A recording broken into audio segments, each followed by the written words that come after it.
America అధ్యక్ష ఎన్నికల్లో విజయం సాధించిన డొనాల్డ్ ట్రంప్ మరికొన్ని రోజుల్లో అమెరికాను పాలించే బాధ్యతలు స్వీకరించనున్నారు.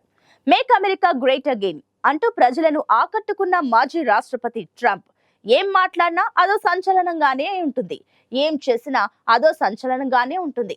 ఈ క్రమంలో ఎన్నికల ప్రకటన వచ్చిన దగ్గర నుంచి ఆయన చేసే పలు ప్రకటనలు అందరినీ ఆశ్చర్యానికి గురిచేస్తున్నాయి. తాజాగా బీజింగ్, వాషింగ్టన్ కలిసి ప్రపంచంలోని సమస్యలను పరిష్కరిస్తాయని స్టేట్మెంట్ ఇవ్వడంతో ఇరు దేశాలలో ప్రకంపనలు పుట్టిస్తుంది. ఈ మేరకు విలేకరుల సమావేశంలో ఆయన వ్యాఖ్యానించారు. నిత్యం ఉప్పు నిప్పులా ఉండే అమెరికా, చైనాల మధ్య ఈ తరహా స్టేట్మెంట్ ఎవరు ఊహించనిది. డొనాల్డ్ ట్రంప్ జనవరి 20న అధ్యక్ష బాధ్యతలు చేపట్టనున్న నేపథ్యంలో ఆయన ప్రమాణ స్వీకారానికి చైనా అధ్యక్షుడు షీ జిన్పింగ్ ను ఆహ్వానించారని సమాచారం. అయితే జిన్పింగ్ ట్రంప్ ప్రమాణ స్వీకార కార్యక్రమానికి హాజరు కావడం కష్టం అంటూ పలు ఆంగ్ల పత్రికల్లో కథనాలు వెలువడ్డాయి. ఈ విషయంపై ఓ విలేకరి అడిగిన ప్రశ్నకు ఆయన ఏమన్నారో తెలుసా?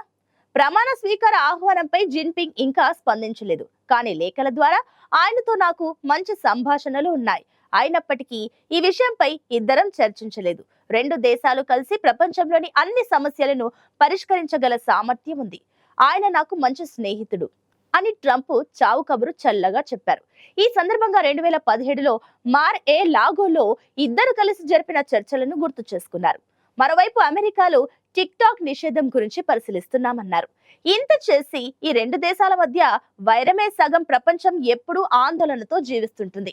ఎక్కడ ఏ గొడవ జరిగినా అక్కడ ఈ రెండు దేశాల ప్రస్తావనే కీలకంగా ఉంటుంది. అలాంటిది తామిద్దరం మంచి ఫ్రెండ్స్ అంటూ ట్రంప్ చేసిన ప్రకటన సహజంగానే కలకలం సృష్టించింది. అయితే ఈ పరిణామం వెనుక కీలక పాత్రధారి టెస్లా కార్ల కంపెనీ యజమాని ఎలన్ మస్క్ అని అంతా భావిస్తున్నారు. ఎందుకంటే చైనాతో ఆయనకు వ్యాపార సంబంధాలున్నాయి. చైనా ద్వారా ఎలన్ మస్క్ చాలా ప్రయోజనాలను పొందారు. ట్రంప్ కు మొదటి నుంచి మద్దతిస్తూ నీడలా ఉంటున్న ఎలన్ మస్క్ తనకు తోడు నీడగా ఉంటున్నాడు. ట్రంప్ ఏం మాట్లాడాలో, ఎంతవరకు మాట్లాడాలో కూడా ఎలన్ మస్క్, వివేక్ రామస్వామిలే నిర్ణయిస్తున్నారని వైట్ హౌస్ వర్గాలు చెబుతున్నాయి. తన ప్రమాణ స్వీకారం అనంతరం జరగబోయే అనేక కీలక పరిణామాల వెనుక ఈ ఇద్దరు ఉద్దండుల ప్రమేయం ఉంటుందని అంతర్జాతీయ మీడియా సంస్థలు చెవులు కొరుక్కుంటున్నాయి. ఒకవైపు రష్యా, ఉక్రెయిన్ల మధ్య యుద్ధం కొనసాగుతుంది. ఈ నేపథ్యంలో అమెరికా తయారు చేసిన దీర్ఘ శ్రేణి ఆయుధాలను మాస్కో భూభాగంపై వాడేందుకు ఉక్రెయిన్ కు అనుమతించారు ప్రస్తుతం దిగిపోనున్న అమెరికా అధ్యక్షుడు జో బైడెన్. అయితే ఈ నిర్ణయాన్ని కాబోయే అధ్యక్షుడు డొనాల్డ్ ట్రంప్ తప్పుబట్టారు. బైడెన్ తీసుకున్న నిర్ణయం తెలివి తక్కువ పనిగా ట్రంప్ అభివర్ణించారు. ఆయన ఈ నిర్ణయం తీసుకునే ముందు తదుపరి బాధ్యతలు చేపట్టబోయే తన యంత్రాంగాన్ని సంప్రదించలేదని ఆగ్రహం వ్యక్తం చేశారు. అంతేకాకుండా ఆ నిర్ణయాన్ని తాను వెనక్కి తీసుకునే విషయాన్ని పరిశీలిస్తానన్నారు. మరోవైపు ట్రంప్ విమర్శలపై వైట్ హౌస్ స్పందించింది. మేము ఈ నిర్ణయం ఎన్నికలకు ముందే చర్చలు జరిపి తీసుకున్నాం, కాబట్టి దీని గురించి బాధ్యతలు చేపట్టబోయే వారికి చెప్పాల్సిన అవసరం లేదు అని వైట్ హౌస్ ప్రతినిధి జాన్ కీర్బీ తెలిపారు. గతంలో ట్రంప్ దిగిపోయే ముందు జో బైడెన్ కు ఏమాత్రం సహకరించలేదు. సరిగ్గా అదే return gift Joe Biden Trump కు ఇస్తున్నారా అన్న అనుమానాలు ఉన్నాయి. అధ్యక్షుడిగా ట్రంప్ అధికార బదిలీ సజావుగా సాగుతుందా అన్న సందేహాలు కూడా ఉన్నాయి. ఎందుకంటే అమెరికా అధ్యక్ష ఎన్నికల విధానంలో ఏమైనా జరగొచ్చు. తిమ్మిని బమ్మి చేసే కుట్టిల ప్రయత్నాలు జరిగే అవకాశము లేకపోలేదు. అదే కాకుండా ట్రంప్ అనేక కోర్టు కేసులను ఎదుర్కొంటున్నారు. ప్రస్తుతం డొనాల్డ్ ట్రంప్ కు ఓ కేసు విషయంలో భారీ ఎదురుదెబ్బ తగిలింది. పాన్ స్టార్ కు హష్మనీ వ్యవహారంలో ఆయనపై నమోదైన అభియోగాలను కొట్టివేసేందుకు న్యూయార్క్ కోర్టు తిరస్కరించింది. అధికారిక చర్యలకు సంబంధించిన కేసుల్లో మాత్రమే అధ్యక్షులకు రక్షణ ఉంటుందని మన్హటన్ న్యాయమూర్తి జువాన్ మర్చెంట్ స్పష్టం చేశారు. ఇలాంటి అనధికారిక ప్రవర్తన విషయంలో ట్రంప్ నకు రక్షణ వర్తించదని వ్యాఖ్యానించారు. హష్మనీ కేసులో డొనాల్డ్ ట్రంప్ ఇప్పటికే దోషిగా తేలగా ఈ ఏడాది నవంబర్లో న్యూయార్క్ కోర్టు శిక్ష ఖరారు చేయాల్సి ఉంది.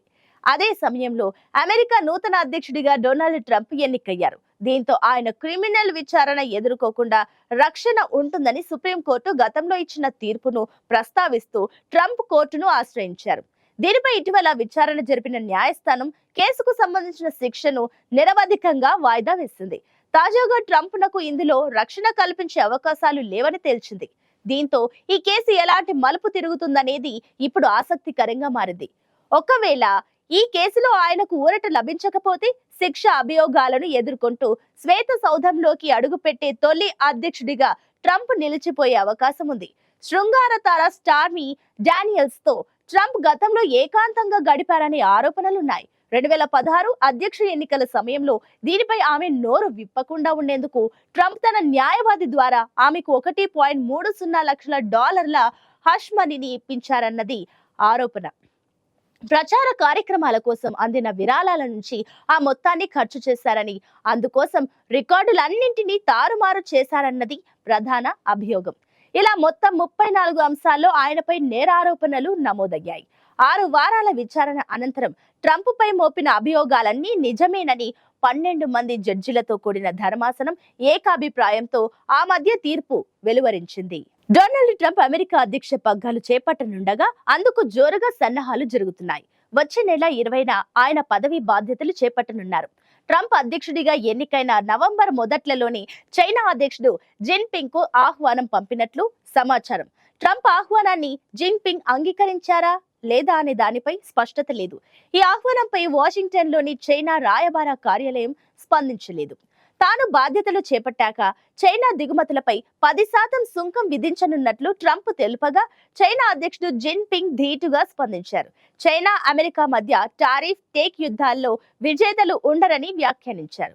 కాగా అమెరికాకు కాబోయే అధ్యక్షుడు డొనాల్డ్ ట్రంప్ ను కలవడానికి ప్రపంచ నేతలు వరుసలో ఉన్నారని ట్రంప్ ట్రాన్సిషన్ ప్రతినిధి కరోలిన్ లీవిట్ అన్నారు. ఎందుకంటే ట్రంప్ మళ్లీ అధికారంలోకి వస్తారని వారికి ముందే తెలుసన్నారు.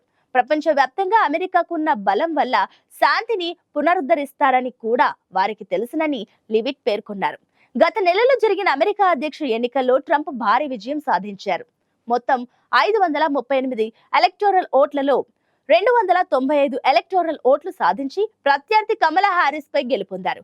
ట్రంప్ ఒకసారి అధ్యక్షుడిగా పనిచేసి ఓడిపోయి మళ్లీ గెలవడం అన్నది అమెరికా చరిత్రలో కేవలం 2 సార్లు మాత్రమే జరిగింది. మొట్టమొదటిగా ఇలా గ్రోవర్ క్లీవ్లాండ్ కు జరిగింది. 1884లో అధ్యక్షుడిగా ఎన్నికైన క్లీవ్లాండ్ అనంతరం ఓడిపోయి 1892లో మళ్లీ గెలిచారు. ట్రంప్ 2016 నుంచి 2020 వరకు అధ్యక్షుడిగా ఉన్నారు. ప్రస్తుతం చివరిసారి ఆయన అధ్యక్షుడిగా విజయం సాధించడం జరిగింది. చిన్నప్పటి నుంచి ట్రంప్ ఏటికి ఎదురెదడమే నేర్చుకున్నారు. వేల కోట్ల రూపాయలకు పడగలెత్తిన దిగ్గజ వ్యాపారవేత్తగా ట్రంప్ కు అమెరికాలో మంచి పేరే ఉంది. ఎన్నికల ప్రచారం తాను మాట్లాడే మాటలు పెద్దగా ఉండకపోయినా వాటిని డ్రామటైజ్ చేయడంలో టైమింగ్ చెప్పుకోదగ్గగా ఉంటుంది.